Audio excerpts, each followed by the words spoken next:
გამარჯობა. მინდა გამცნოთ, რომ რომაული აღმოჩენები გრძელდება. აქეთ მზეა, აქეთ ღრუბელი, უშავს, მაგრამ არა უშავს.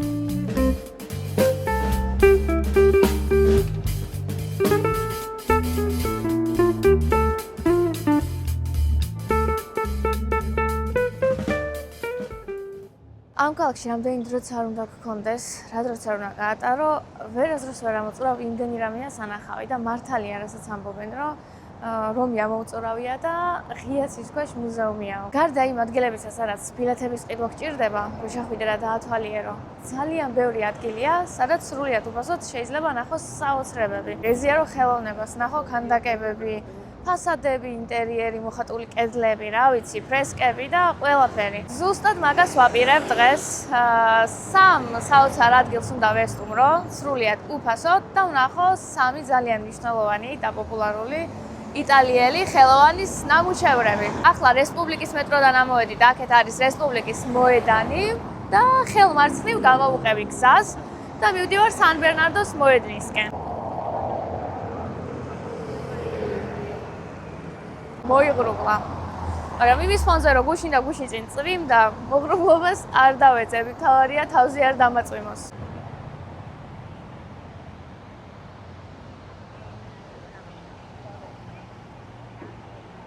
მოვედი სან ბერნარდოს მოედანზე, სადაც მე-16 საუკუნეში აშენებული უდარმაზარი მოსეს შადრევანი დგას. გვერდით არის ის ეკლესია, რომელშიც შესვლა წმინდა. რაღა დაგიმალოთ აგეტილს გავს და იმედი მაქვს, რომ ღია და სანამ იქ მივალ, ახლა ვნახოთ როგორია თვითონ ეს შადრევანი.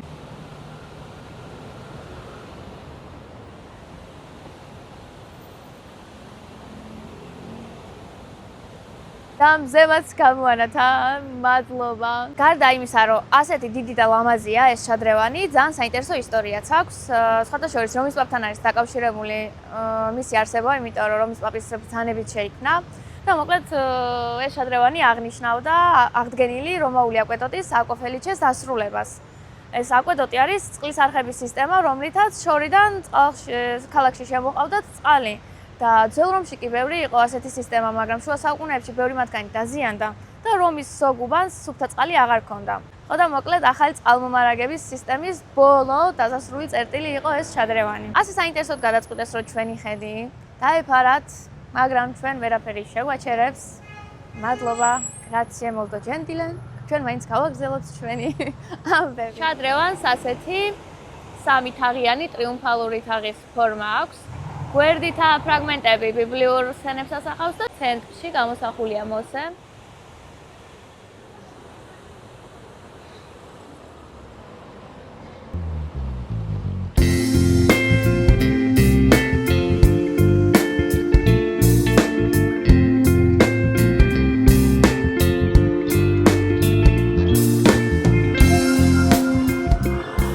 ახლა ეკლესიასთან გადავალ და აქ რამხელა პარკინგია, უზარმაზარი პარკინგია მოქმედების. და აი პირველი უიღბლობაც.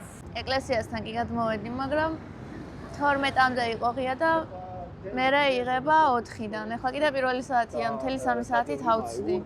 რა ვქნა ახლა? უნდა წავიდე და მოვიდე მერე ალბათ ისე. ქრონოლოგიურად ვაპირებდი, რომ დამეთვალიერებინა ეს ყველაფერი ახლიდან ძველისკენ.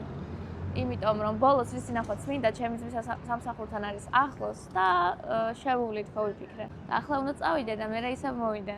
ანუ ქრონოლოგია ირღვევა, მაგრამ არა უშავს. უშავს, მაგრამ არა უშავს. აქედან ავტობუსით 15 წუთის გზაზეა შემდეგი ეკლესია, ამიტომ ახლა გაჩერებისკენ მივდივარ. Rain, rain, go away. მოკლედ დავემშვიდობე ბერლინის. სწორედ მისი ნამუშევარი მინდოდა მენახა, მაგრამ ხო დროებით დავემშვიდობე, დაუბრუნდები ისევ. აქეთ მზეა, აქეთ ღრუბელი. ნახოთ დღეს როგორი წარმატებული თუ წარმატებელი დღე იქნება.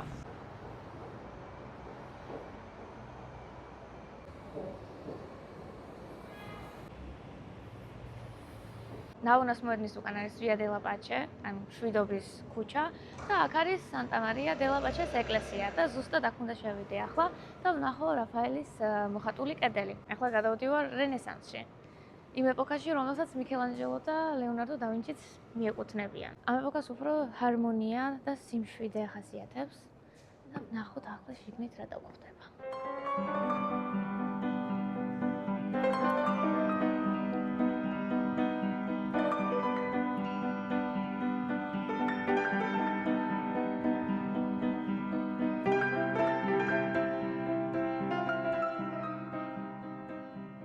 სხვადასხვა მამაკაცებს შემოსულიყავი, ალბათ წავიდოდი პირდაპირ საკურთხევლის მხარეს, რომელიც მართლა ულამაზესია.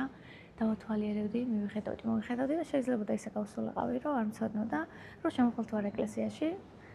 ყველაზე მნიშვნელოვანი ნაწილი, რაც არ უნდა გამომჩეს, რომ ნახო, არის ეს მარჯვენა მხარე. კიჯის სამლოცველოს ნაწილი, რომელიც რენესანსის უდიდესმა მხატვარმა, რაფაელმა, რაფაელ ოსანციომ მოხატა. ძალიან ცუდი იქნებოდა ეს გამოცდილება რომ მივიღო, ამიტომ თუ ვინმე პიაცანა უნასთან გაივლით, შეგიძლიათ ნახოთ რაფაელის ნახატი უფასოდ, მისი მოხატული კედელი. სწორედ ეს არის რაფაელის შექმნილი ფრესკა. სიბილები და ანგელოზები ქვია, მე-16 საუკუნეშია შექმნილი. სიბილები ანტიკური პერიოდის წინასწარმეტყველო ქალებად ითვლებოდნენ, რომლებიც ქრისტეს მოსვლას წინასწარმეტყველებდნენ. აი რო დავაკვირდეთ 4 სიბილიდან 1, 2, 3 და 4, 3 ახალგაზრდა გოგოს სახით არის და 1 არის მოხუცის სახით წარმოდგენილი, რომელიც წარმართული სამყაროს განსახიერებაა. მაგრამ ყველა მათგანი ქრისტეს დედამიწაზე მოსვლის წინასწარმეტყველად იქცა, მათ გარშემო მყოფი ანგელოზების მიერ მოტანილი ღვთაებრივი გზავნილის წყალობით.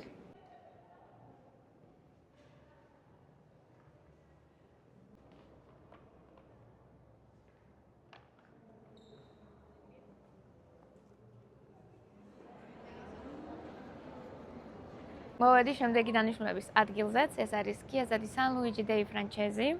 სიტყვით ითარგმნება როგორც ფრანგების წმინდა ლუიჯი, მაგრამ ქართულად ფრანგების ეროვნულ ეკლესიასაც ეძახიან.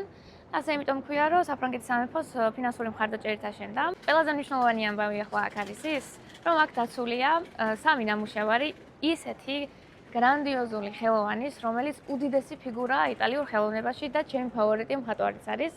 ეს არის კარავაჯო, იგივე მიქელანჯელო მერიზი, რეალისტურად და რევოლუციურად ხატავდა წმინდანებს და ბიბლიურ სცენებს ჩვეულებრივი ადამიანების სახით გამოსახავდა. რითაც რელიგიური ხელოვნება უფრო ადამიანური და დრამატული გახადა, მაგრამ ეს მის დროს იყო წარმოუდგენელი და დაუშვებელი.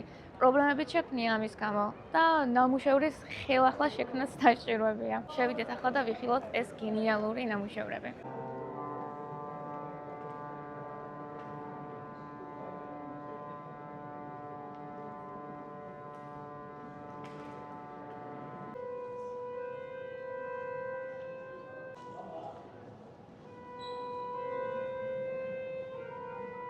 შემოსასვლელიდან ჯერ ხელმარცხნივ უნდა წამოხვიდე და მერე ხელმარჯვნივ გაუყვეთ გზას პირდაპირ.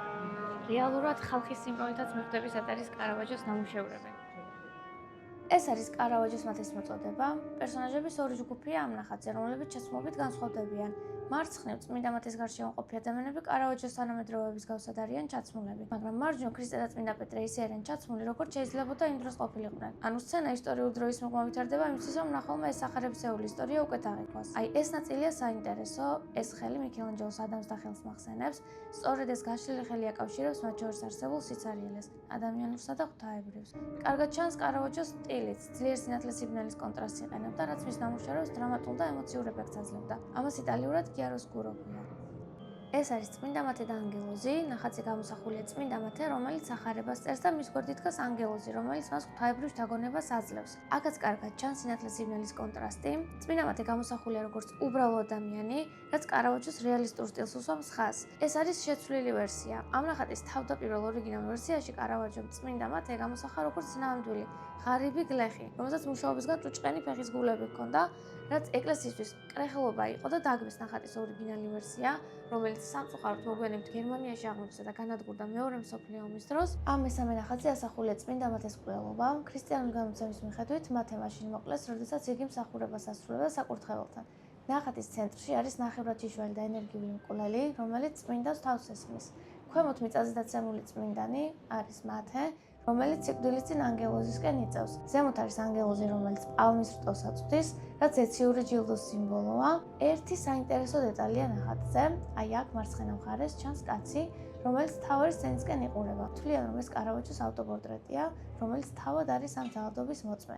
კარავაჯოს ცხოვრება სავსე იყო კონფლიქტებით, ჩხუბებით და ბოლოს მკვლელობითაც და შესაძლებელია, რომ საკუთარ თავს ხედავდა როგორც ძალადობრივი სამყაროს ნაწილს.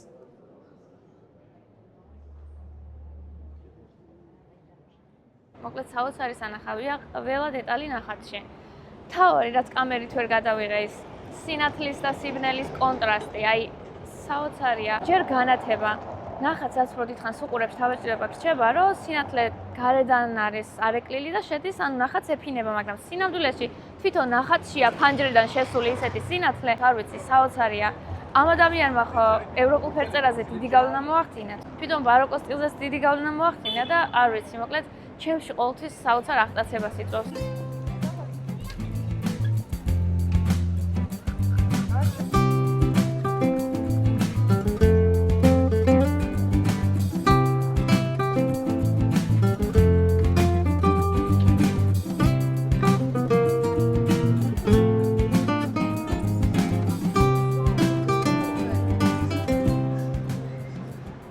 ეს არის Santa Maria della Vittoria's ეკლესია.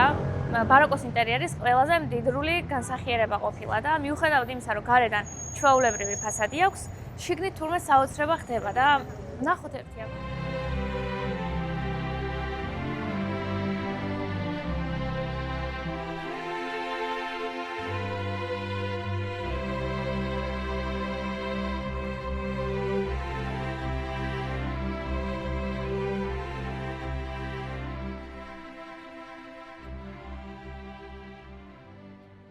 ინტერიერი მორთული ყოფილა ოქროთი და მარმარილოთი. 19 საუკუნეში კათოლიკური ეკლესია ხალხის წმენის გაძლიერებას ცდილობდა და ხელოვნების ნიმუშები ხალხში იწვევდა ძლიერ ემოციებს. სწორედ ეს შეძლო ამ ქანდაკებამ, რომელიც ამ ეკლესიის საოცრებაა. ეს არის 19 საუკუნის ერთ-ერთი ყველაზე მნიშვნელოვანი იტალიელი მოქანდაკის ჯან ლორენცო ბერნინის მიერ მარმარილოსგან შექმნილი ქანდაკება, რომელსაც ქვია ესტაზი დი სანტა ტერეზა დავილა, ანუ წმინდა ტერეზას ექსტაზი.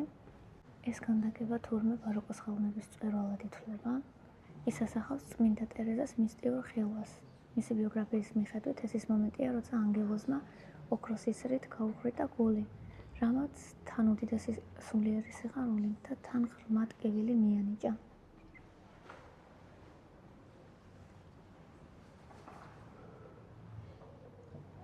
აი აქ ხურდა უნდა ჩააგდო, იმისთვის რომ შემდეგ განათდეს და უფრო ცხადად დაინახო ქანდაკება.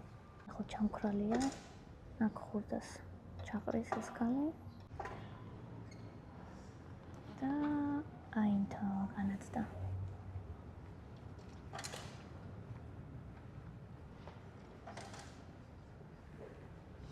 აქამდე თუ ვერ ვარჩევდი განსხვავებას ამ ეპოქებს შორის, დღეს საშუალება მაქვს ცოცხლად განვიცადო და დავინახო ის ემოციური განსხვავება, რაც მათ შორის არის. ასე და ამგვარად არის შესაძლებელი სრულიად უფასოდ ნახო რომში ასეთი გენიალური ხელოვანების, გენიალური ნამუშევრები, რაც ძალიან მაგარია. ასე დასრულა ჩემი დღევანდელი აღმოჩენები. დიდი მადლობა ვინც მიყურეთ. კარგად.